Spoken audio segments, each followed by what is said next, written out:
ವೀಕ್ಷಕರೇ, ಮೀನರಾಶಿಯವರಿಗೆ ಗುರುಬಲ. ಹೌದು, ನೀವು ಕೇಳ್ತಾ ಇರೋದು ಸರಿ ಇದೆ. ಇದೇ ಜೂನ್ 2ನೇ ತಾರೀಕಿನಿಂದ ಮೀನರಾಶಿಯವರಿಗೆ ಗುರುಬಲ ಪ್ರಾರಂಭ ಆಗ್ತಾ ಇರತಕ್ಕಂಥದ್ದು. ಜೀವನದಲ್ಲಿ ಸಿಕ್ಕಾಪಟ್ಟೆ ಕಷ್ಟಗಳು, ತೊಂದರೆಗಳು. ಯಾಕೆ ಹೇಳಿ? 7.5 ಶನಿ ನಡೀತಾ ಇದೆ, 7.5 ಶನಿ ನಡೀತಾ ಇರತಕ್ಕಂಥದ್ರಿಂದ ಅನೇಕ ಕಷ್ಟಗಳು, ತೊಂದರೆಗಳನ್ನ, ಸಮಸ್ಯೆಗಳನ್ನ ಜೀವನದುದ್ದಕ್ಕೂ ಅನುಭವಿಸ್ತಾ ಇರತಕ್ಕಂಥ ಈ ಸಂದರ್ಭದಲ್ಲಿ ನಿಮಗೆ ಗುರುಬಲ ಪ್ರಾರಂಭ ಆಗುವಂಥದ್ದು ಮನಸ್ಸಿಗೆ ಸಮಾಧಾನವನ್ನ ತರುವಂಥದ್ದು. ಸುಮ್ಮನೆ ಸಮಾಧಾನ ತರುವಂಥದ್ದಲ್ಲ. ಗುರುಬಲದ ಪ್ರಭಾವ ಹೇಗಿದೆ ಈ ವರ್ಷ ನಿಮಗೆ ಈ ಗ್ರಹ ಈ ವಿಡಿಯೋದಲ್ಲಿ ನೀವೇನ್ ತಿಳ್ಕೊತೀರಿ ಅನ್ನೋದ್ರ ಬಗ್ಗೆ ನಿಮಗೆ ಹೇಳ್ಬಿಡ್ತೀವಿ. ನೋಡಿ, ಗ್ರಹಗಳ ಚಲನೆ, ನಿಮ್ಮ ಹಣಕಾಸಿನ ಸ್ಥಿತಿ ಹೇಗಿದೆ, ನಿಮ್ಮ ವೃತ್ತಿ ಜೀವನ ಹೇಗಿದೆ, ಲಾಭದ ವೃತ್ತಿಗಳು ಯಾವುದು, ಎಚ್ಚರಿಕೆಯ ವೃತ್ತಿಗಳು ಯಾವುದು, ನಿಮ್ಮ ಆರೋಗ್ಯ ಹೇಗಿರುತ್ತೆ, ವಿದ್ಯಾಭ್ಯಾಸ ಹೇಗಿರುತ್ತೆ, ಬಂಧು ಮಿತ್ರರು ಫಲ ಹೇಗಿದೆ, ದಾಂಪತ್ಯ ಜೀವನ ಯಾವ ತರ ಇರುತ್ತೆ, ಪ್ರಯಾಣ ಇದೆಯಾ ದೊಡ್ಡದಾಗಿ ಈ ವರ್ಷ ಅನ್ನುವಂಥದ್ರ ಬಗ್ಗೆ. ಈ ವರ್ಷದಲ್ಲಿ ನೀವೇನಾದ್ರೂ ಸಾಧನೆ ಮಾಡ್ತಾ ಇದ್ದೀರಾ ಅಂದ್ರೆ ಏನಾದ್ರೂ ದೊಡ್ಡ ವಸ್ತುಗಳನ್ನ ಖರೀದಿ ಮಾಡುವಂತ ಯೋಗ ಇದೆಯಾ, ನಿಮ್ಮ ಸಾರ್ವಜನಿಕ ಜೀವನ ಯಾವ ತರ ಇರ್ತದೆ, ಮತ್ತು ಈ ವರ್ಷದ ಪ್ರಮುಖ 4 ಎಚ್ಚರಿಕೆಗಳಿದಾವೆ. ಆ ಪ್ರಮುಖ 4 ಎಚ್ಚರಿಕೆಗಳು ಯಾವುದು, ಜೊತೆಗೆ ನಿಮಗೆ ಪರಿಹಾರಗಳು ಯಾವುದು ಅನ್ನುವಂತಹ ಅದ್ಭುತವಾದಂತಹ ವಿಚಾರಗಳನ್ನ ಈ ವಿಡಿಯೋದಲ್ಲಿ ತಾವು ತಿಳ್ಕೊತೀರಿ. ಅಂದ್ರೆ ವಿಡಿಯೋ ಎಷ್ಟು ಇನ್ಫಾರ್ಮೇಶನ್ ಇಂದ ಕೂಡಿದೆ ಅನ್ನುವಂಥದ್ದು ನೀವು ನೋಡ್ಕೋಬೇಕು. ಕೊನೆ ತನಕ ನೋಡಿದ್ರೆ ಈ ವಿಡಿಯೋ ಸೇವ್ ಮಾಡಿಟ್ಕೊಂಡು ಇನ್ನೂ 4 ಸಲ ನೀವು ವಿಡಿಯೋ ನೋಡ್ತೀರಿ. ಅಷ್ಟು ಉಪಯೋಗ ಆಗುತ್ತೆ ಅನ್ನುವಂತ ಭರವಸೆಯನ್ನ ಕೊಡ್ತಾ ತಡ ಮಾಡೋದು ಬೇಡ, ವಿಡಿಯೋ ಸ್ಟಾರ್ಟ್ ಮಾಡೋಣ. ವೀಕ್ಷಕರೇ, ಮೀನರಾಶಿಯವರ ಪಾಲಿಗೆ ಈ ವರ್ಷ ಅತ್ಯಂತ ಅದ್ಭುತವಾದ ಹಾಗೆಯೇ ಮಹತ್ವವಾಗಿರತಕ್ಕಂತ ತಿರುವುಗಳನ್ನ ನೀಡ್ತಾ ಇರತಕ್ಕಂತ ವರ್ಷ ಅಂತ ಹೇಳಿದ್ರು ತಪ್ಪಿಲ್ಲ. ನಿಮ್ಮ ರಾಶ್ಯಾಧಿಪತಿ ಆಗಿರತಕ್ಕಂತ ಗುರು ಪರಮಾತ್ಮ ಮಿಥುನ ರಾಶಿಯಿಂದ ಕಟಕ ರಾಶಿಗೆ ಸಂಚಾರವನ್ನ ಮಾಡ್ತಾ ಇರತಕ್ಕಂಥದ್ದು. ಅಂದ್ರೆ ಮಿಥುನ ರಾಶಿಯಿಂದ ಜೂನ್ 2ನೇ ತಾರೀಕಿಗೆ ಕಟಕ ರಾಶಿಗೆ ಪಾದಾರ್ಪಣೆ ಮಾಡ್ತಾ ಇದ್ದಾನೆ. ಜ್ಞಾನ, ಸಮೃದ್ಧಿ ಹಾಗೆ ಭಾಗ್ಯದ ಸಂಕೇತವಾಗಿರತಕ್ಕಂತ ಗುರುದೇವ ಈ ಬದಲಾವಣೆ ನಿಮ್ಮ ವೈಯಕ್ತಿಕ ಬದುಕು ಹಾಗೆ ನಿಮ್ಮ ವೃತ್ತಿ ಜೀವನದಲ್ಲಿ ಹೊಸ ಆಶಾಕಿರಣಗಳನ್ನ ತರತಕ್ಕಂತಹ ಒಂದು ಸಂದರ್ಭ ಅಂತ ಹೇಳ್ಬೋದು. ಜೂನ್ ತಿಂಗಳ ಆರಂಭದಿಂದ 1 ವರ್ಷಗಳ ಕಾಲ ಸರಿಸುಮಾರು 5ನೇ ಒಂದು ಮನೆಯಲ್ಲಿ ಸಂಚರಿಸ್ತಾ ಇರತಕ್ಕಂಥದ್ದು ಮೀನರಾಶಿಯವರಿಗೆ ಈ ಅವಧಿಯಲ್ಲಿ ಅತ್ಯಂತ ಶ್ರೇಷ್ಠವಾಗಿರತಕ್ಕಂಥ ಗುರುಬಲ ಪ್ರಾಪ್ತಿ ಆಗುತ್ತೆ. 5ನೇ ಮನೆಯಲ್ಲಿ ಗುರುವಿನ ಸ್ಥಾನ ಪೂರ್ವ ಪುಣ್ಯ ಸ್ಥಾನ ಅಂತ ಕರೀತಕ್ಕಂಥದ್ದು ಜ್ಯೋತಿಷ್ಯದಲ್ಲಿ. ಅಂದ್ರೆ ಈ ಅವಧಿಯಲ್ಲಿ ನೀವು ಕೈ ಹಾಕಿರ್ತಕ್ಕಂಥ ಪ್ರತಿಯೊಂದು ಸತ್ಕಾರ್ಯಗಳಲ್ಲಿಯೂ ಕೂಡ ಸಿದ್ಧಿ ಆಗುವಂಥದ್ದು ಮತ್ತು ಕಳೆದ ಕೆಲವು ಸಮಯಗಳಿಂದ ಅನೇಕ ಸಮಸ್ಯೆಗಳು, ತೊಂದರೆಗಳು, ಮಾನಸಿಕ ದ್ವಂದ್ವಗಳು, ಅನೇಕ ತೊಂದರೆಗಳಲ್ಲಿ ನೀವೇನು ದೀರ್ಘಕಾಲದ ಸಮಸ್ಯೆಗಳಲ್ಲಿ ಬಳಲ್ತಾ ಇದ್ದೀರಿ, ಈ ಒಂದು ಗುರುಬಲದ ಪ್ರಭಾವದಿಂದ ನಿಮ್ಮ ಕನಸುಗಳು ನನಸಾಗುವಂತಹ ಒಂದು ಸಂದರ್ಭಗಳು ಕಂಡು ಬರ್ತಾ ಇರ್ತಕ್ಕಂಥದ್ದು. ನೋಡಿ, ಈ ಒಂದು ಸಂದರ್ಭದಲ್ಲಿ ಗುರುವಿನ ಗ್ರಹಗಳ ಚಲನೆ ನೋಡೋದಾದ್ರೆ ಗುರು ಪಂಚಮ ಸ್ಥಾನದಲ್ಲಿ ಇರ್ತಕ್ಕಂಥದ್ರಿಂದ ನಿಮ್ಮ ಸೃಜನಶೀಲತೆ ಹಾಗೂ ಬುದ್ಧಿಶಕ್ತಿ ಅಪಾರವಾಗಿ ವೃದ್ಧಿ ಆಗುವಂಥದ್ದು. ಅಂದ್ರೆ ಮೈಂಡ್ ಸೆಟ್ ತುಂಬಾ ಚೆನ್ನಾಗಿರುತ್ತೆ, ಮನಸ್ಸಿನಲ್ಲಿ ಹೊಸ ಧನಾತ್ಮಕ ಆಲೋಚನೆಗಳು ಬರ್ತಕ್ಕಂಥದ್ದು. ಆದ್ರೆ ಶನಿದೇವ ನಿಮ್ಮ ರಾಶಿಯಲ್ಲೇ ಇರ್ತಕ್ಕಂಥದ್ರಿಂದ ನಿಮಗೆ 7.5 ಶನಿಯ ಮಧ್ಯಭಾಗ ಇದು. ಹಾಗಾಗಿ ಅನೇಕ ಸವಾಲುಗಳಿರ್ತವೆ, ಅನೇಕ ಸಮಸ್ಯೆಗಳಿರ್ತವೆ. ಆದ್ರೆ ಆ ಸಮಸ್ಯೆಗಳು, ಆ ಸವಾಲುಗಳಿಗೂ ಕೂಡ ಈ ಪಂಚಮ ಗುರುವಿನ ಪ್ರಭಾವದ ದೃಷ್ಟಿ ಇದೆಯಲ್ಲ ನಿಮ್ಮ ಮೇಲೆ ಇರತಕ್ಕಂಥದ್ರಿಂದ ದೊಡ್ಡ ಸಮಸ್ಯೆ ಆಗೋದಕ್ಕೆ ಬಿಡೋದಿಲ್ಲ ಅನ್ನುವಂಥದ್ದು ಇಲ್ಲಿ ಗಮನಿಸಬೇಕಾಗಿರತಕ್ಕಂಥ ವಿಚಾರ. ಹಾಗೆ ರಾಹು ಹಾಗೂ ಕೇತುವಿನ ಚಲನೆಯಿಂದ ಕೆಲವು ಆಕಸ್ಮಿಕವಾಗಿರ್ತಕ್ಕಂಥ ಬದಲಾವಣೆಗಳು ಕೂಡ ನಿಮ್ಮ ಜೀವನದಲ್ಲಿ ಇರುತ್ತೆ. ಧೈರ್ಯದಿಂದ ಮುಂದೆ ನುಗ್ಗುವಂತಹ ಪ್ರಯತ್ನವನ್ನ ನೀವಿಲ್ಲಿ ಮಾಡಬೇಕಾಗತ್ತೆ. ಗುರುವಿನ ಒಂದು ಪರಮ ಕೃಪೆ ಏನಿದೆಯಲ್ಲ, ಈ ವರ್ಷ ನಿಮ್ಮ ಪಾಲಿಗೆ ಜ್ಞಾನೋದಯ ಹಾಗೂ ಪ್ರಗತಿಯ ಕಾಲವಾಗಿರುವಂತದ್ದು. ಇನ್ನು ಈ ವರ್ಷದಲ್ಲಿ ನಿಮ್ಮ ಹಣಕಾಸಿನ ಸ್ಥಿತಿ ಹೇಗಿದೆ ಅಂತ ನೋಡಿದ್ರೆ, ಈ ಒಂದು ವರ್ಷದಲ್ಲಿ ಆರ್ಥಿಕ ಪರಿಸ್ಥಿತಿ ಅತ್ಯಂತ ಭದ್ರವಾಗಿರುತ್ತೆ. ಚಿಂತೆ ಮಾಡ್ಲಿಕ್ಕೆ ಹೋಗ್ಬೇಡಿ. ಅನಿರೀಕ್ಷಿತವಾಗಿರ್ತಕ್ಕಂಥ ಮೂಲಗಳಿಂದ ಹೆಚ್ಚಿನ ಆದಾಯ ಉಂಟಾಗುವಂತಹ ಸನ್ನಿವೇಶಗಳಿದೆ. ಜೊತೆಗೆ ಹೂಡಿಕೆಗಳಿಂದ ಉತ್ತಮವಾಗಿರ್ತಕ್ಕಂಥ ಲಾಭ ಪಡೆಯುವಂತಹ ಸಂದರ್ಭ. ಹಣಕಾಸಿನ ವಿಚಾರದಲ್ಲಿ ಬಹಳ ಅದ್ಭುತವಾಗಿರ್ತಕ್ಕಂಥ ಫಲ ಈ ವರ್ಷದಲ್ಲಿ ನಿಮಗಿದೆ.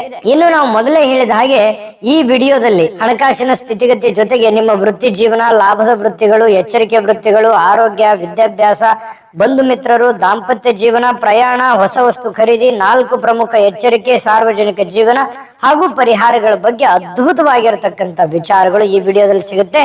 ಆದ್ರೆ ಅದಕ್ಕಿಂತ ಮುಂಚೆ ಒಂದು ಚಿಕ್ಕದಾಗಿ ನಿಮಗಾಗಿನೇ ಒಂದು ವಿಡಿಯೋ ಇದೆ, ಅದನ್ನ ನೋಡ್ಕೊಂಡ್ ಬನ್ನಿ. ಉಳಿದಿರುವಂತ ಮಾಹಿತಿಯನ್ನ ತಿಳಿಸೋಣ. ವೀಕ್ಷಕರೇ, ನೀವಿನ್ನೂ ನಿಮ್ಮ ಜಾತಕ ಬರ್ಸೇ ಇಲ್ವಾ? ನಿಮ್ಮ ಮಕ್ಕಳ ಜಾತಕ ನೀವಿನ್ನೂ ತೆಗೆದುಕೊಂಡೇ ಇಲ್ವಾ? ಜಾತಕ ತಗೊಳ್ಳುವಂತದ್ದಕ್ಕೆ ಒಂದು ಸುವರ್ಣ ಅವಕಾಶ ಇದೆ. ಈ ವಿಡಿಯೋದ ಕೆಳಗಡೆ ಅಂದ್ರೆ ಡಿಸ್ಕ್ರಿಪ್ಷನ್ ಇದೆ, ಈ ವಿಡಿಯೋದಲ್ಲ, ಈ ವಿಡಿಯೋದ ಕೆಳಗಡೆ ಡಿಸ್ಕ್ರಿಪ್ಷನ್ ಇದೆ. ಆ ಡಿಸ್ಕ್ರಿಪ್ಷನ್ ಅಲ್ಲಿ ಒಂದು ಲಿಂಕ್ ಇದೆ. ಆ ಲಿಂಕಿನ ಮೇಲೆ ಕ್ಲಿಕ್ ಮಾಡಿದ್ರೆ ಮತ್ತೊಂದು ವಿಡಿಯೋ ಓಪನ್ ಆಗುತ್ತೆ. ಆ ವಿಡಿಯೋ ನೋಡಿದ ಮೇಲೆ ನಿಮಗೆ ಜಾತಕದ ಸಂಪೂರ್ಣ ಮಾಹಿತಿ ಸಿಗುತ್ತೆ.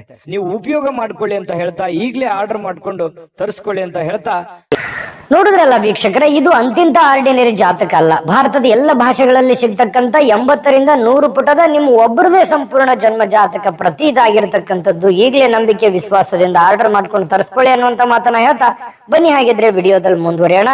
ನೋಡಿ, ಈ ವರ್ಷದಲ್ಲಿ ನಿಮಗೆ ಅತ್ಯಂತ ಲಾಭ ತರತಕ್ಕಂತ ವೃತ್ತಿಗಳು, ಉದ್ಯೋಗ ಯಾವುದು ಅಂತಂದ್ರೆ ಸಲಹೆಗಾರರಾಗಿ ಕೆಲಸ ಮಾಡುವಂತದ್ದು, ಶಿಕ್ಷಣ ಕ್ಷೇತ್ರದಲ್ಲಿ ಕೆಲಸ ಮಾಡ್ತಕ್ಕಂಥವ್ರಿಗೆ, ಪ್ರಕಾಶನ ಸಂಸ್ಥೆಗಳು, ಆಧ್ಯಾತ್ಮಿಕ ಚಿಂತನೆಯ ಸಂಸ್ಥೆಗಳು, ನ್ಯಾಯಾಂಗದಲ್ಲಿ ಕೆಲಸ ಮಾಡ್ತಕ್ಕಂಥವ್ರಿಗೆ, ಮತ್ತು ಈ ವೃತ್ತಿ ರಂಗಭೂಮಿಯಲ್ಲಿ, ಜೊತೆಗೆ ಈ ಚಿತ್ರೋದ್ಯಮ, ರಾಜಕೀಯ ಕ್ಷೇತ್ರದಲ್ಲಿ ಕೆಲಸ ಮಾಡ್ತಕ್ಕಂಥವ್ರಿಗೆ ಬಹಳ ಒಳ್ಳೆಯದಿದೆ. ಮತ್ತು ಚಿನ್ನದ ವ್ಯಾಪಾರ, ಷೇರು ಮಾರುಕಟ್ಟೆ, ಕೆಲವೊಂದು ವಿಶ್ಲೇಷಣೆ ಮಾಡ್ತಕ್ಕಂಥವ್ರಿಗೂ ಕೂಡ, ಅಥವಾ ಸಂಶೋಧನೆ ಮಾಡ್ತಕ್ಕಂಥ ವಿಭಾಗದಲ್ಲಿಯೂ ಕೂಡ, ಸೃಜನಶೀಲತೆ ಆಗಿರ್ತಕ್ಕಂಥ ಒಂದು ಕಲೆಗಳಲ್ಲಿಯೂ ಕೂಡ ನಿಮಗೆ ಲಾಭವನ್ನ ಸಿಗುವಂತ ಸನ್ನಿವೇಶಗಳು. ಇವು ಎಲ್ಲಾ ವೃತ್ತಿಗಳು ಅತ್ಯಂತ ಲಾಭ ತರುವಂತ ವೃತ್ತಿಗಳು.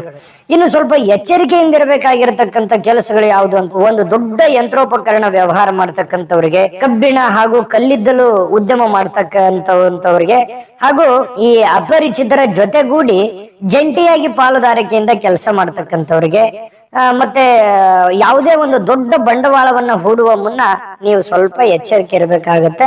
ನೀವು ಏನಾದ್ರೂ ಸ್ವಲ್ಪ ದುಡುಕುತನದಿಂದ ಅಥವಾ ಈ ಕಬ್ಬಿಣಕ್ಕೆ, ಅದಿರಿಗೆ ಸಂಬಂಧಿಸಿರ್ತಕ್ಕಂಥದ್ರಲ್ಲಿ ಜಾಸ್ತಿ ದುಡ್ಡು ಹಾಕೋದ್ರಿಂದ ಸ್ವಲ್ಪ ಕೆಲವೊಂದು ಸಮಸ್ಯೆಗಳು ಇರ್ತವೆ. ಎಚ್ಚರಿಕೆ ನೋಡ್ಕೊಂಡ್ ಮಾಡ್ಬೇಕು. ಪಾರ್ಟ್ನರ್ ಇಂದ ಯಾವುದೇ ಕೆಲಸ ಮಾಡ್ಲಿಕ್ಕೆ ಹೋಗ್ಬಾರ್ದು. ಏನೇ ಮಾಡಿದ್ರು ಕೂಡ ಸ್ವತಂತ್ರವಾಗಿ ಮಾಡ್ಬೇಕಾಗತ್ತೆ. ಅದರಿಂದ ನಿಮಗೆ ಒಂದು ಒಳ್ಳೆ ಫಲ ಸಿಗುತ್ತೆ. ಇನ್ನು ನಿಮಗೆ ಆರೋಗ್ಯದ ದೃಷ್ಟಿಯಿಂದ ಈ ವರ್ಷ ಯಾವ ರೀತಿ ಫಲ ಇದೆ ಅಂತಂದ್ರೆ, ನೋಡಿ, ಆರೋಗ್ಯದ ದೃಷ್ಟಿಯಿಂದ ಅತ್ಯಂತ ನೀವು ಜಾಗರೂಕರಾಗಿ ಇರಬೇಕಾಗತ್ತೆ. ಯಾಕಂತಂದ್ರೆ ಶನಿಯ ಪ್ರಭಾವದಿಂದಾಗಿ ಈ ನರಗಳ ದೌರ್ಬಲ್ಯದಂತಹ ಅಥವಾ ಈ ಕಾಲಿನ ಸೆಳೆತದಂತಹ ನೋವಿನಂತಹ ಸಣ್ಣ ಪುಟ್ಟ ತೊಂದರೆಗಳು ಕಾಡುವಂತ ಸಾಧ್ಯತೆಗಳು ಸಹಜವಾಗಿರುತ್ತವೆ. ಅದಕ್ಕಾಗಿ ನೀವು ಚಿಂತೆ ಮಾಡೋದು, ಮಾನಸಿಕ ಮಾಡ್ಕೊಳ್ಳುವಂತ ಅವಶ್ಯಕತೆ ಇಲ್ಲ. ಸ್ವಲ್ಪ ಏನಾಗುತ್ತೆ, ಸ್ವಲ್ಪ ತಾಳ್ಮೆ ತಗೋಬೇಕು. ಆರೋಗ್ಯದ ಕಡೆ ನೀವು ಫಿಟ್ನೆಸ್ ಕಡೆ ಗಮನ ಕೊಡಬೇಕಾಗುತ್ತೆ. ಏನು ಆಧ್ಯಾತ್ಮಿಕ ಚಿಂತನೆಗಳನ್ನ ಮಾಡ್ಬೇಕು, ಪ್ರವಚನಗಳನ್ನ ಕೇಳಬೇಕು, ಯೋಗ ಮಾಡ್ಬೇಕು, ಧ್ಯಾನ ಮಾಡ್ಬೇಕು. ಪ್ರತಿನಿತ್ಯ ನಿಮ್ಮ ಜೀವನದ ಒಂದು ಶಿಸ್ತನ್ನ ರೂಢಿಸ್ಕೋಬೇಕಾಗತ್ತೆ. ಶಿಸ್ತನ್ನ ನೀವು ಅಂತಂದ್ರೆ ಸರಿಯಾದ ಟೈಮಿಗೆ ಊಟ, ನಿದ್ದೆ, ಈ ರೀತಿಯಾದಂತ ಒಂದು ಅನುಕರಣೆ ಮಾಡಿದ್ರೆ ನಿಮಗಿರ್ತಕ್ಕಂತ ದೊಡ್ಡ ಸಮಸ್ಯೆಗಳು ನಿವಾರಣೆ ಆಗುವಂತ ಸಾಧ್ಯತೆಗಳು ಕಂಡು ಬರುತ್ತೆ. ಇನ್ನು ವಿದ್ಯಾಭ್ಯಾಸ, ನೀವೇನಾದ್ರೂ ವಿದ್ಯಾರ್ಥಿಗಳಾಗಿದ್ರೆ ಅತ್ಯಂತ ಯಶಸ್ಸನ್ನ ಕಂಡು ಬರುತ್ತೆ. ಯಾಕಂದ್ರೆ ಗುರುವಿನ ಅನುಗ್ರಹ ಚೆನ್ನಾಗಿದೆ. ಉನ್ನತ ಶಿಕ್ಷಣಕ್ಕಾಗಿ ವಿದೇಶಕ್ಕೆ ಹೋಗುವಂತವರಿಗೂ ಕೂಡ ನಿಮ್ಮ ಪ್ರಯತ್ನಗಳು ಸಫಲ ಆಗುವಂತದ್ದು. ಮತ್ತೆ ಪಂಚಮ ಗುರುವಿನ ಪ್ರಭಾವದಿಂದಾಗಿ ಸಂತಾನದ ನಿರೀಕ್ಷೆಯಲ್ಲಿದ್ದಂತ ದಂಪತಿಗಳಿಗೂ ಕೂಡ ಸಂತಾನದ ಯೋಗ ಬಲ ನಿಮಗೆ ಪ್ರಾಪ್ತಿ ಆಗುತ್ತೆ. ಇನ್ನು ನಿಮ್ಮ ಮಕ್ಕಳು ಶಿಕ್ಷಣ ಕಲಿತಾ ಇದ್ದಾರೆ ಅಂತಂದ್ರೆ ಅವರು ನಿಮ್ಮ ಮನಸ್ಸಿಗೆ ಅಪಾರವಾದ ಸಂತೋಷವನ್ನ ಕೊಡ್ತಾರೆ. ನಿಮಗೆ ಏನು ನೀವು ಒಂದು ನಿರೀಕ್ಷೆಯನ್ನ ಇಟ್ಟಿರ್ತೀರಿ, ಆ ನಿರೀಕ್ಷೆಯನ್ನ ಅವರು ಪೂರ್ಣಗೊಳಿಸುವಂತ ಸನ್ನಿವೇಶಗಳಿದೆ. ಹಾಗಾಗಿ ಎಜುಕೇಶನ್ ಅಥವಾ ಈ ಕಲಿಯುವಂತ ವಿಚಾರಕ್ಕೆ ಸಂಬಂಧಪಟ್ಟಂತ ಸಮಸ್ಯೆಗಳಿಲ್ಲ. ಇನ್ನು ಬಂಧು ಮಿತ್ರರು ಮತ್ತೆ ನಿಮ್ಮ ಜನಸಂಪರ್ಕ ಈ ವರ್ಷ ಯಾವ ತರ ಇರುತ್ತೆ ಅಂತಂದ್ರೆ, ಸಮಾಜದಲ್ಲಿ ನಿಮ್ಮ ಗೌರವ ಪ್ರತಿಷ್ಠೆಗಳು ಹೆಚ್ಚಾಗುತ್ತೆ. ಸಜ್ಜನರ ಒಡನಾಟಗಳಿಂದ ನಿಮ್ಮ ವ್ಯಕ್ತಿತ್ವ ವಿಕಸನಗೊಳ್ಳತಕ್ಕಂಥದ್ದು. ಹಿತೈಷಿಗಳ ಸಹಕಾರದಿಂದ ಬಹಳಷ್ಟು ನಿಮಗೆ ನೆರವು ಸಿಗುತ್ತೆ. ಅದರಿಂದ ದೊಡ್ಡ ಸಂಪತ್ತಿನ ಒಂದು ಅಡಿಪಾಯ ಹಾಕುವಂತ ಸಾಧ್ಯತೆ ಇದೆ. ಮತ್ತೆ ಕೆಲವೊಂದು ಸಂಕಷ್ಟಗಳಿಂದನೂ ಕೂಡ ಪಾರಾಗುವಂತ ಸನ್ನಿವೇಶಗಳಿದೆ. ಕೌಟುಂಬಿಕ ವಲಯದಲ್ಲಿ ನಿಮ್ಮ ಒಂದು ನಿರ್ಧಾರಗಳಿಗೆ ಎಲ್ಲರಿಂದನೂ ಒಂದು ಮನ್ನಣೆ ಅನ್ನುವಂಥದ್ದು ದೊರೆಯುತ್ತದೆ. ಇನ್ನು ನಿಮ್ಮ ದಾಂಪತ್ಯ ಜೀವನ ಯಾವ ತರ ಇರುತ್ತೆ ಈ ವರ್ಷ ಅಂತಂದ್ರೆ, ದಾಂಪತ್ಯದಲ್ಲಿ ಸಾಮರಸ್ಯ ಹೆಚ್ಚಾಗುತ್ತೆ. ಗುರುವಿನ ಅನುಗ್ರಹದಿಂದ ಸಂಗಾತಿಯು ನಿಮ್ಮ ಪ್ರತಿಯೊಂದು ಹೆಜ್ಜೆಯಲ್ಲೂ ಕೂಡ ಬೆನ್ನೆಲುಬಾಗಿ ನಿಲ್ಲುವಂತಹ ಸನ್ನಿವೇಶಗಳಿರುತ್ತೆ. ಅವಿವಾಹಿತರು ಇದ್ರೆ ನಿಮಗೆ ಮದುವೆ ಯೋಗಗಳು ಕೂಡ ನಿಮಗೆ ಕಂಡು ಬರ್ತಾ ಇರತಕ್ಕಂಥದ್ದು. ಮನೆಯಲ್ಲಿ ಮಂಗಲ ಕಾರ್ಯಗಳು ನಡೆಯುವಂತಹ ಒಂದು ಸನ್ನಿವೇಶಗಳು ಕೂಡ ಇದು ಕುಟುಂಬದಲ್ಲಿ ಒಂದಿಷ್ಟು ಸಂತೋಷದ ವಾತಾವರಣವನ್ನ ತಂದು ಕೊಡುತ್ತೆ ಈ ವರ್ಷ. ಮತ್ತೆ ಈ ವರ್ಷದಲ್ಲಿ ಏನಾದ್ರೂ ದೊಡ್ಡ ಪ್ರಯಾಣಗಳ ಯೋಗ ಇದೆಯಾ ಅಂತ ನೋಡಿದ್ರೆ, ನೋಡಿ, ಜ್ಞಾನಾರ್ಜನೆಗಾಗಿ ಅಥವಾ ಧಾರ್ಮಿಕ ಕಾರ್ಯಗಳಿಗಾಗಿ ಕೈಗೊಳ್ಳತಕ್ಕಂತಹ ದೂರದ ಪ್ರಯಾಣಗಳು ನಿಮಗೆ ಯಶಸ್ಸನ್ನು ತಂದುಕೊಡುತ್ತೆ. ವೃತ್ತಿಪರ ಕಾರಣಗಳಿಗಾಗಿ ಮಾಡತಕ್ಕಂತಹ ದೇಶ ವಿದೇಶ ಅಥವಾ ಹೊರ ರಾಜ್ಯ ಹೊರ ಜಿಲ್ಲೆ ಇಂತಹ ಒಂದು ಪ್ರಯಾಣ ಭವಿಷ್ಯಕ್ಕೆ ಹೊಸ ದಾರಿಯನ್ನು ತೋರಿಸುವಂತಹ ಸನ್ನಿವೇಶಗಳು ನಿಮಗೆ ಕಂಡು ಬರ್ತಾ ಇರತಕ್ಕಂಥದ್ದು.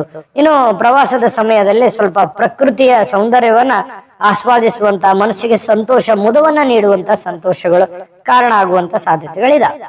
ಇನ್ನು ಈ ವರ್ಷದಲ್ಲಿ ನೀವೇನಾದ್ರೂ ಸಾಧನೆ ಮಾಡ್ತೀರಾ, ಹೊಸ ವಸ್ತುಗಳು ಖರೀದಿ ಮಾಡುವಂತ ಯೋಗ ಏನಾದ್ರೂ ಇದೆಯಾ ಅಂತ ನೋಡಿದ್ರೆ, ನೋಡಿ, ಪಾರಂಪರಿಕವಾಗಿರತಕ್ಕಂತ ಆಸ್ತಿ ಅಥವಾ ಭೂಮಿಯನ್ನ ಖರೀದಿ ಮಾಡ್ಲಿಕ್ಕೆ ಇದು ಅತ್ಯಂತ ಯೋಗ್ಯವಾಗಿರತಕ್ಕಂತಹ ಒಂದು ಸಮಯ ಅಂತ ಹೇಳ್ಬೋದು. ನಿಮಗೆ ಬಹಳ ದಿನಗಳಿಂದ ನಾನು ಏನನ್ನಾದ್ರೂ ಒಂದ್ ಸೈಟ್ ಕೊಳ್ಬೇಕು ಅಥವಾ ಒಂದ್ ಮನೆ ಮಾಡ್ಬೇಕು, ನಾನು ಏನನ್ನಾದ್ರೂ ಒಂದು ಸಾಧಿಸ್ಬೇಕು ಅನ್ನುವಂತ ನಿಮ್ ಮನಸ್ಸಿನಲ್ಲಿ ಏನಾದ್ರೂ ಯೋಜನೆಗಳನ್ನ ಏನಾದ್ರೂ ಇದ್ರೆ ಖಂಡಿತವಾಗ್ಲೂ ನೀವು ಮಾಡಬಹುದು. ಈ ಹಂತದಲ್ಲಿ ನಿಮಗೊಂದು ಒಳ್ಳೆ ಅವಕಾಶಗಳು ಕಂಡು ಬರ್ತಾ ಇರತಕ್ಕಂಥದ್ದು. ಹೊಸ ವಾಹನ ಖರೀದಿ ಮಾಡಬೇಕು ಅನ್ನುವಂತ ವಿಚಾರ ಇದ್ರೆ, ಗೃಹ ಉಪಯೋಗಿ ಐಷಾರಾಮಿ ವಸ್ತುಗಳನ್ನ ಖರೀದಿ ಮಾಡ್ಬೇಕು ಅಂತ ಅನ್ಕೊಂಡಿದ್ರೆ ಖಂಡಿತವಾಗ್ಲೂ ನೀವು ಖರೀದಿ ಮಾಡಬಹುದು. ಅವಕಾಶಗಳು ಚೆನ್ನಾಗಿದೆ. ನಿಮ್ಮ ಹಳೆಯ ಎಲ್ಲ ಆಸೆಗಳು ಈ ವರ್ಷ ನೆರವೇರುವಂತ ಸಾಧ್ಯತೆಗಳು ಖಂಡಿತವಾಗ್ಲೂ ಇದೆ. ಆದ್ರೆ ಒಂದು ಕಿವಿ ಮಾತು, ನಿಮ್ಮ ಆರ್ಥಿಕ ಸ್ಥಿತಿಯನ್ನ ಗಮನದಲ್ಲಿಟ್ಕೊಂಡು ಮಾಡಿದ್ರೆ ಇನ್ನೂ ಒಳ್ಳೆಯದು. ಇನ್ನು ನಿಮ್ಮ ಈ ವರ್ಷದಲ್ಲಿ ನಿಮ್ಮ ಸಾರ್ವಜನಿಕ ಒಡನಾಟ, ಸಾರ್ವಜನಿಕ ಜೀವನ ಹೇಗಿರುತ್ತೆ ಅಂತಂದ್ರೆ, ನೋಡಿ, ಜನಸಾಮಾನ್ಯರಲ್ಲಿ ನಿಮ್ಮ ಮೇಲಿರ್ತಕ್ಕಂಥ ಒಂದು ವಿಶ್ವಾಸಾರ್ಹತೆ, ಮೀನ ರಾಶಿಯವರು ಅಂತಂದ್ರೆ ವಿಶ್ವಾಸ, ನಂಬಿಕೆಗೆ ಯೋಗ್ಯವಾಗಿರ್ತಕ್ಕಂಥ ವ್ಯಕ್ತಿಗಳು, ವಿಶ್ವಾಸಾರ್ಹತೆ ಹೆಚ್ಚಿಗಾಗುತ್ತೆ ಸಹಜವಾಗಿ. ಮತ್ತು ಸಾಮಾಜಿಕ ಸೇವಾ ಸ್ಥಳಗಳಲ್ಲಿ ನಿಮಗೆ ಉನ್ನತವಾಗಿರತಕ್ಕಂಥ ಜವಾಬ್ದಾರಿಗಳು ಸಿಗುವಂಥದ್ದು, ನಿಮ್ಮ ನಾಯಕತ್ವದ ಗುಣಗಳಿಗೆ ಸೂಕ್ತ ವೇದಿಕೆ ದೊರೆತು ನಿಮಗೊಂದು ಜನಪ್ರಿಯತೆ ಸಿಗುವಂಥದ್ದು, ಇದು ರಾಜಕೀಯ ರಂಗದಲ್ಲಿರ್ತಕ್ಕಂಥವ್ರಿಗೆ ಬಹಳಷ್ಟು ಒಳ್ಳೆ ಫಲ ಸಿಗುವಂತ ಸಾಧ್ಯತೆ ಇದೆ. ಇನ್ನು ಈ ಒಂದು ವರ್ಷದ ಪ್ರಮುಖ 4 ಎಚ್ಚರಿಕೆಗಳು ಯಾವುದು ಆ 4 ಎಚ್ಚರಿಕೆಗಳು ಅನ್ನುವಂಥದ್ದು ಬಹಳ ಗಮನಿಸಬೇಕಾಗಿರ್ತಕ್ಕಂಥ ವಿಚಾರ. ಈ ಎಚ್ಚರಿಕೆಗಳು ಮತ್ತೆ ನಿಮಗೆ ಪ್ರಮುಖವಾದ ಶಾಸ್ತ್ರೋಕ್ತ ಪರಿಹಾರಗಳು ಕೂಡ ಇದಾವೆ. ಅದನ್ನು ತಿಳಿಸೋದಕ್ಕಿಂತ ಮುಂಚೆ ಈ ವಿಡಿಯೋ ನಿಮಗೆ ಹೇಗೆ ಅನಿಸ್ತು ಅನ್ನುವಂತ ನಿಮ್ಮ ಅಮೂಲ್ಯ ಅಭಿಪ್ರಾಯ ನಮಗೆ ಕಾಮೆಂಟ್ ಮಾಡೋದ್ರ ಮೂಲಕ ತಿಳಿಸ್ಬೇಕು. ಯಾಕಂದ್ರೆ ನಿಮ್ಮ ಅಭಿಪ್ರಾಯ ನಮಗೆ ತುಂಬಾ ಇಂಪಾರ್ಟೆಂಟ್. ಹಾಗಾಗಿ ನಿಮ್ಮ ಅಭಿಪ್ರಾಯವನ್ನು ತಿಳಿಸಿ, ಜೊತೆಗೆ ನಮ್ಗೆ ವಿಡಿಯೋ ಇಷ್ಟ ಆಗಿದ್ರೆ ಸಹಜವಾಗಿ ಲೈಕ್ ಮಾಡಿ, ಶೇರ್ ಮಾಡಿ, ನಮ್ಮ ಚಾನಲ್ ಸಬ್ಸ್ಕ್ರೈಬ್ ಮಾಡ್ಕೊಳ್ಳಿ. ಬನ್ನಿ, ಹಾಗಿದ್ರೆ 4 ಎಚ್ಚರಿಕೆಗಳು ಯಾವುದು ಅಂತಂದ್ರೆ, ಈ ವರ್ಷದಲ್ಲಿ ಏನೋ ಒಂಥರ ಅತಿಯಾದ ಆತ್ಮವಿಶ್ವಾಸ ಬೇಡ. ನಾನ್ ಗೆಲ್ತೀನಿ, ಮಾಡೇ ಮಾಡ್ತೀನಿ, ಯಾವುದೇ ಕಾರಣಕ್ಕೂ ಮುಂದಿಟ್ಟ ಹೆಜ್ಜೆ ಹಿಂದೆ ಇಡೋದೇ ಇಲ್ಲ, ಇದನ್ನ ಅರ್ಧಕ್ಕೆ ನಿಲ್ಸೋದೇ ಇಲ್ಲ, ಇದನ್ನ ನಾನು ಮಾಡೇ ತೀರ್ತೀನಿ, ಅಥವಾ ಯಾರೋ ಮಾಡಿದರೆ ನಾನು ಮಾಡ್ಲೇಬೇಕು ಅಂತ ಹಠಕ್ ಬಿದ್ದು ದಯವಿಟ್ಟು ಮಾಡ್ಲಿಕ್ಕೆ ಹೋಗ್ಬೇಡಿ. ಬಹಳ ದೊಡ್ಡ ಎಚ್ಚರಿಕೆ ಇದು. ನಿಮ್ಮ ಸ್ಥಿತಿ ಬೇರೆ ಇರುತ್ತೆ, ನಿಮ್ಮ ಹಣಕಾಸಿನ ಸ್ಥಿತಿ ಬೇರೆ ಇರುತ್ತೆ. ಯಾರೋ ಮಾಡಿದಾರೆ ಅಂತ ತಿಳ್ಕೊಂಡು ನೀವು ಮಾಡುವಂತದ್ದಲ್ಲ. ನಿಮ್ಮ ಹಾಗೆ ಅವ್ರು ಮಾಡಕ್ಕಾಗಲ್ಲ, ಅವ್ರ ಹಾಗೆ ನೀವು ಮಾಡಕ್ಕಾಗಲ್ಲ. ಹಾಗಾಗಿ ಇನ್ನೊಬ್ಬರನ್ನ ಕಂಪ್ಯಾರಿಸನ್ ಮಾಡಿ ನೀವು ಹಠಕ್ ಬಿದ್ದು ಮಾಡ್ಲಿಕ್ಕೆ ಹೋಗ್ಬೇಡಿ. ಅತಿಯಾದ ಆತ್ಮವಿಶ್ವಾಸ ಬೇಡ. ಏನೇ ಮಾಡಿದ್ರು ನಿಮ್ಮ ಸ್ಥಿತಿಗತಿ, ನಿಮ್ಮ ಮಾನಸಿಕ ಒತ್ತಡ, ನಿಮ್ಮ ದೈಹಿಕ ಒತ್ತಡ, ನಿಮ್ಮ ಆರ್ಥಿಕ ಸ್ಥಿತಿ, ಇದನ್ನ ಗಮನದಲ್ಲಿ ಇಟ್ಕೊಂಡು ನೀವು ನಿರ್ಧಾರ ತಗೊಂಡ್ರೆ 100% ಸಕ್ಸಸ್ ಆಗ್ತೀರಿ ಅನ್ನುವಂಥದ್ದು ನೀವು ಇದನ್ನ ಗಮನದಲ್ಲಿ ಇಟ್ಕೋಬೇಕಾಗತ್ತೆ. ಇನ್ನು ನಿಮಗೆ 2ನೇ ದೊಡ್ಡ ಎಚ್ಚರಿಕೆ ಯಾವುದು ಅಂತಂದ್ರೆ, ಹಣಕಾಸಿನ ವ್ಯವಹಾರಗಳಲ್ಲಿ ಯಾರಿಗೂ ಕೂಡ ಶ್ಯೂರಿಟಿ ಅಥವಾ ಜಾಮೀನನ್ನ ಕೊಡ್ಲಿಕ್ಕೆ ಹೋಗ್ಬೇಡಿ. ಯಾಕಂತಂದ್ರೆ ಸ್ವಲ್ಪ ಬೇಸರ ಮಾಡ್ಕೋಬಹುದು, ಜಾಮೀನ್ ಆಗ್ಲಿಲ್ಲ ಅಥವಾ ಶ್ಯೂರಿಟಿ ಕೊಡ್ಲಿಲ್ಲ ಅಂತ ಹೇಳಿ. ಆದ್ರೆ ತಾತ್ಕಾಲಿಕವಾಗಿ ಬೇಸರ ಮಾಡ್ಕೋಬಹುದೇ ಹೊರತು, ಆದ್ರೆ ನಾಳೆ ನೀವೇನಾದ್ರೂ ಆರ್ಥಿಕವಾಗಿ ಹಣದ ಸಂಕಷ್ಟದಲ್ಲಿ ಸಿಕ್ಕಾಕೊಂಡ್ರಿ ಅಂತಂದ್ರೆ ಅವಾಗ ಯಾರು ನಿಮ್ಮ ರಕ್ಷಣೆಗೆ ಬರಲ್ಲ ಅನ್ನುವಂತಹ ಸತ್ಯ ನಿಮಗೆ ಅರ್ಥವಾಗಿರ್ಬೇಕು. ಹಾಗಾಗಿ ಹಣದ ಮೇಲೆ ಅಂಕುಶವನ್ನ ಹಾಕಿ. ಸಾಕಷ್ಟು ಇಲ್ಲಿಗಾಗ್ಲೇ ನೀವು ಕಷ್ಟಪಟ್ಟಿದ್ದೀರಲ್ವಾ, ಅದರ ಒಂದು ಅನುಭವವನ್ನ ತಗೊಂಬನ್ನಿ ಈಗ. ಯಾಕಂತಂದ್ರೆ ಸುಮ್ನೆ ದುಡ್ಡು ಬಂದಿದೆ ಅಂತ ತಿಳ್ಕೊಂಡು ಏನೋ ಮಾಡ್ಬಿಡೋದು, ನೆಗ್ಲೆಕ್ಟ್ ಮಾಡೋದು, ಅದರಿಂದ ಸಿಕ್ಕಾಪಟ್ಟೆ ಈಗ ಆಲ್ರೆಡಿ ತೊಂದರೆ ಅನುಭವಿಸಿರೋದ್ರಿಂದ ದಯವಿಟ್ಟು ಹಣಕಾಸಿನ ವಿಚಾರದಲ್ಲಿ ಜಾಗೃತಿಯನ್ನು ವಹಿಸ್ಬೇಕಾಗತ್ತೆ. ಇನ್ನು 3ನೇ ಅತಿ ದೊಡ್ಡ ಎಚ್ಚರಿಕೆ ಅಂತಂದ್ರೆ, ಆರೋಗ್ಯದ ವಿಷಯದಲ್ಲಿ ಉದಾಸೀನತೆ ಮಾಡಬೇಡಿ. ಏನೇ ಒಂದು ಚಿಕ್ಕ ಪುಟ್ಟ ಸಮಸ್ಯೆ ಆಗ್ತಾ ಇದೆಯಾ, ತೊಂದರೆ ಆಗ್ತಾ ಇದೆಯಾ, ಪ್ರಾಬ್ಲಮ್ ಆಗ್ತಾ ಇದೆಯಾ, ಇಮಿಡಿಯೇಟ್ ಆಗಿ ಆಸ್ಪತ್ರೆಗೆ ಹೋಗಿ, ಇಮಿಡಿಯೇಟ್ ಆಗಿ ತೋರಿಸ್ಕೊಳ್ಳಿ. ಚಿಕ್ಕ ಪುಟ್ಟ ಸಮಸ್ಯೆಗಳಿದ್ರು ಕೂಡ ಅದನ್ನ ತೋರಿಸ್ಕೊಂಡು, ಆರೋಗ್ಯವೇ ಭಾಗ್ಯ, ಅದೇ ಸಂಪತ್ತು. ಹಾಗಾಗಿ ನಿಮ್ಮ ಆರೋಗ್ಯ ನೀವು ಚೆನ್ನಾಗಿದ್ರೆ ಎಲ್ಲ ಚೆನ್ನಾಗಿರುತ್ತೆ. ಹಾಗಾಗಿ ನಿಮ್ಮ ಆರೋಗ್ಯದ ಕಡೆ ಹೆಚ್ಚಿನ ಗಮನವನ್ನ ಹರಿಸ್ಬೇಕಾಗತ್ತೆ. ಇನ್ನು 4ನೇ ಎಚ್ಚರಿಕೆ ಏನಂತಂದ್ರೆ, ಕೋಪದ ಭರದಲ್ಲಿ ಯಾವುದೇ ಪ್ರಮುಖ ನಿರ್ಧಾರಗಳನ್ನ ತೆಗೆದುಕೊಳ್ಳಿಕ್ ಹೋಗ್ಬೇಡಿ. ಜೊತೆಗೆ ಯಾರೊಂದಿಗೂ ವಾದ ವಿವಾದ ಮಾಡ್ಲಿಕ್ಕೆ ಹೋಗ್ಬೇಡಿ. ಯಾಕಂತಂದ್ರೆ ನಿಮಗೆ ನೋಡಿದ್ರೆ ಎಷ್ಟೋ ಜನ ಆಗದೆ ಇರುವಂತವ್ರು ಇದ್ದಾರೆ. ನಿಮ್ಮ ನಡೆಯನ್ನ ಗಮನಿಸೋದು ಅಥವಾ ನಿಮ್ ಬಗ್ಗೆ ಬಹಳಷ್ಟು ಏನು ಜಲಸಿ ಇರುತ್ತೆ, ಅಂದ್ರೆ ಸ್ವಲ್ಪ ಮನಸ್ಸಿಗೆ ಏನೋ ಒಂಥರ ನಿಮ್ ಬಗ್ಗೆ ಅವರಿಗೆ ಬರಲ್ಲ. ಹಾಗಾಗಿ ಈ ತರ ಇರತಕ್ಕಂತ ಜನರಲ್ಲಿ ನೀವು ವಾದ ಮಾಡ್ಲಿಕ್ಕೆ ಹೋಗ್ಬಾರ್ದು. ಸುಮ್ನೆ ಕಾಂಟ್ರವರ್ಸಿ ಕ್ರಿಯೇಟ್ ಆಗ್ತವೆ, ಮತ್ತೆ ಬಹಳಷ್ಟು ಸಮಸ್ಯೆಗಳಿಗೂ ಕೂಡ ಕಾರಣ ಆಗುವಂತ ಸಾಧ್ಯತೆ ಇರುತ್ತೆ. ಇದು ಗಮನದಲ್ಲಿ ಇಟ್ಕೊಳ್ಳಿ ಆಯ್ತಾ. ಈ ಪ್ರಮುಖ 4 ಎಚ್ಚರಿಕೆ ಗಮನದಲ್ಲಿ ಇಟ್ಕೋಬೇಕಾಗತ್ತೆ ನೀವು. ಇನ್ನು ಅದ್ಭುತವಾದ ಶಾಸ್ತ್ರೋಕ್ತ ಪರಿಹಾರಗಳು ನಿಮ್ಗೆ ಬೇಕೇ ಬೇಕು. ಪರಿಹಾರ ಇಲ್ಲದೆ ಅಂದ್ರೆ ನಡೆಯೋದೇ ಇಲ್ಲ. ಹಾಗಾಗಿ ಈ ಪರಿಹಾರವನ್ನ ಮಾಡ್ಕೊಳ್ಳಿ, ಅದ್ಭುತವಾದ ಪರಿಣಾಮ ಕೊಡುತ್ತೆ ನಿಮಗೆ. ಏನದು ಪರಿಹಾರ ನೋಡಿ, ಪ್ರತಿ ಗುರುವಾರ ರಾಘವೇಂದ್ರ ಸ್ವಾಮಿಗಳ ಅಥವಾ ಶ್ರೀ ಸಾಯಿಬಾಬಾ ಸ್ವಾಮಿಯ ದರ್ಶನವನ್ನ ಮಾಡ್ತಕ್ಕಂಥದ್ದು, ಮಂದಿರಕ್ಕೆ ಹೋಗುವಂಥದ್ದು, ದರ್ಶನವನ್ನ ಮಾಡುವಂಥದ್ದು, ಹಳದಿ ಬಣ್ಣದ ಹೂಗಳನ್ನ ಸಮರ್ಪಿಸ್ತಕ್ಕಂಥದ್ದು, ದೇವಸ್ಥಾನಕ್ಕೆ ಹೋಗಿ ಹಳದಿ ಬಣ್ಣದ ಹೂಗಳನ್ನ ಸಮರ್ಪಣೆ ಮಾಡುವಂಥದ್ದು. ರಾಘವೇಂದ್ರ ಸ್ವಾಮಿ, ಸಾಯಿಬಾಬಾ ದೇವಸ್ಥಾನ, ದತ್ತಾತ್ರೇಯ ಸ್ವಾಮಿ ದೇವಸ್ಥಾನ, ಇಂತಹ ಕ್ಷೇತ್ರಗಳಿಗೆ ಅಥವಾ ದೇವಸ್ಥಾನಗಳಿಗೆ ಹೋಗಿ ಹಳದಿ ಬಣ್ಣದ ಹೂಗಳನ್ನ ಸಮರ್ಪಿಸ್ತಕ್ಕಂಥದ್ರಿಂದ ಅದ್ಭುತವಾದ ಫಲ ಸಿಗುತ್ತೆ.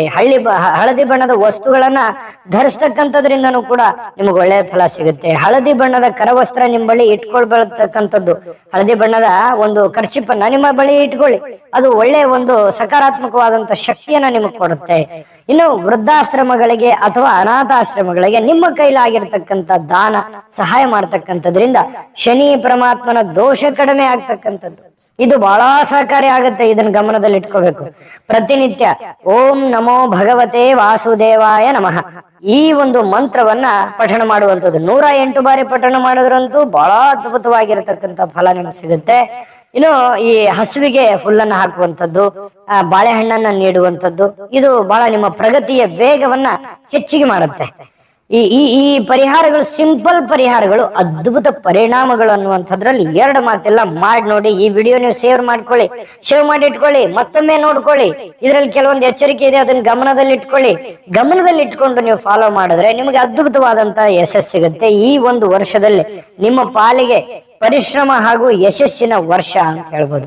ಗುರುವಿನ ದಿವ್ಯ ಅನುಗ್ರಹ ಹಾಗೆಯೇ ನಿಮ್ಮ ಒಂದು ಸದಾಚಾರದ ನಡವಳಿಕೆಗಳು ನಿಮ್ಮನ್ನ ಉನ್ನತವಾಗಿರತಕ್ಕಂಥ ಶಿಖರಕ್ಕೆ ಕೊಂಡೊಯ್ಯುವಂತ ಸಾಧ್ಯತೆ ಇದೆ.